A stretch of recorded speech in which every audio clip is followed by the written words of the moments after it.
Orang yang paling kuat ialah orang yang mengaku lemah di hadapan Allah. Orang yang paling berilmu ialah orang yang mengaku jahil di hadapan Allah. Orang yang paling kaya ialah orang yang mengaku miskin di hadapan Allah. Masanya bila? Masa kita sujud. Waktu itulah kita mendapat kekuatan. When God is your friend, who is your enemy? Kalau kita akrab dengan Allah, tak ada siapa yang dapat. Ini ada pada Rasulullah. Ini ada pada Nabi Ibrahim ketika berdepan dengan Namrud. Ini ada pada Nabi Musa ketika berdepan dengan Fir'aun. Betul? Semua mereka adalah kuasa kecil, kerdil, berdepan dengan tirani, zalim yang lebih hebat. Tapi mereka ada Allah. Inilah dalam hidup kita. Jadi Isra' Mi'raj mengajar kita supaya apa? Supaya berehat dengan solat. Inilah solat. Saya dah katakan, ya, untuk baiki dunia, kena baiki manusia. Sebab manusia yang mencorakkan dunia, betul? Nak baiki dunia, baiki manusia.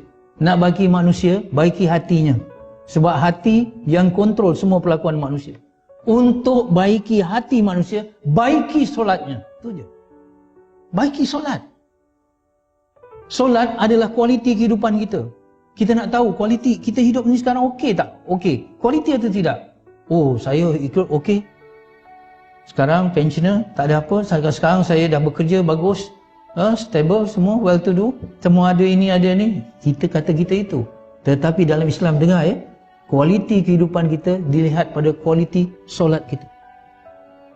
Kalau hidup kita haywire, rintang bukang, ada masalah kewangan, ada masalah kesihatan, ada masalah perhubungan, macam-macam masalah. Dah kusut sangat. Nak baiki daripada mana? Baiki daripada perkara yang paling utama, iaitu baiki hubungan kita dengan Allah melalui solat. Baiki hubungan kita dengan Allah, Allah bantu kita untuk baiki hubungan sesama manusia. Selesaikan urusan akhirat kita, insya-Allah selesai urusan dunia kita. Ini penting. Saya nak tanya tuan-tuan yang dikasihi sekalian, secara hati ke hati, kenapa kita banyak masalah sangat sekarang? Kepimpinan, politik, ekonomi, kesihatan, dan macam-macam sosial dan sebagainya. Orang kata, apa ni, macam mana? Tuan-tuan, mengikut kajian di Malaysia, 80% umat Islam tidak solat. Sedangkan solatlah satu kurniaan yang paling tinggi dalam peristiwa Isra' Mi'raj. Puasa datang melalui wahyu, melalui Jibril. Tapi solat direct daripada Allah kepada Rasulullah sallallahu alaihi wasallam. Bermula berapa? 50 rakaat, betul? Kemudian jadi 5, betul? Kerana apa? Nasihat daripada Nabi Musa. Saya tak melihat negotiation, ya, yang dibenarkan dalam menerima satu hukum. Itu sudut lain. Tapi saya nak melihat, kalau awal-awal Allah menetapkan 50 waktu untuk manusia solat, artinya apa? Setiap lebih kurang 20 minit azan. Setiap 20 minit azan, 24 jam. Boleh faham maksud saya? Kalau 50 waktu, saya nak bayangkan itulah keperluan manusia kepada Allah, berhubung dengan Allah. Manusia ni khuliqal insana dha'ifa, kata dalam Quran. Manusia ni dicipta lemah, keluh kesah. Dia perlu berhubung kepada Allah. Kalau ikut awal-awalnya setiap 20 minit kena hubung, tapi sekarang 5 waktu. Dia tak boleh lepas daripada Allah. Seperti mana kita tahu MH370 dulu ada masalah. Bila?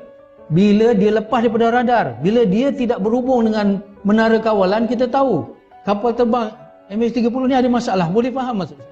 Begitu juga kita ni, kena berhubung dengan Allah seperti mana kapal terbang berhubung dengan menara kawalan.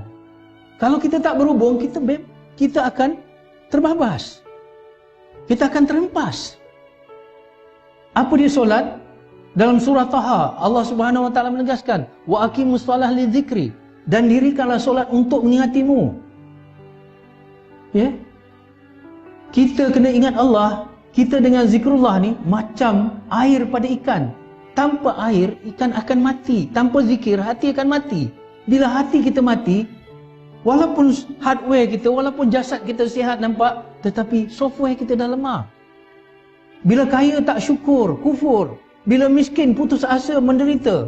Bila sihat buat maksiat. Bila sakit mengeluh. Apa saja tak kena. Tetapi bila hati kita berhubung dengan Allah, all is well. Dapat musibah, sabar, pahala.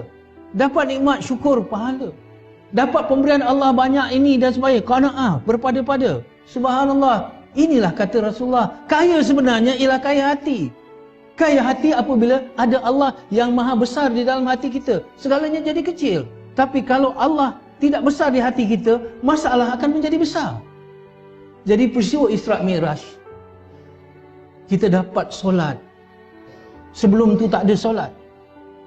Allah bagi solat, manusia berhubung dengan Allah bila-bila masa saja. Nak jumpa ustaz, kena buat appointment. Nak jumpa kaunselor, kena buat temu janji, betul?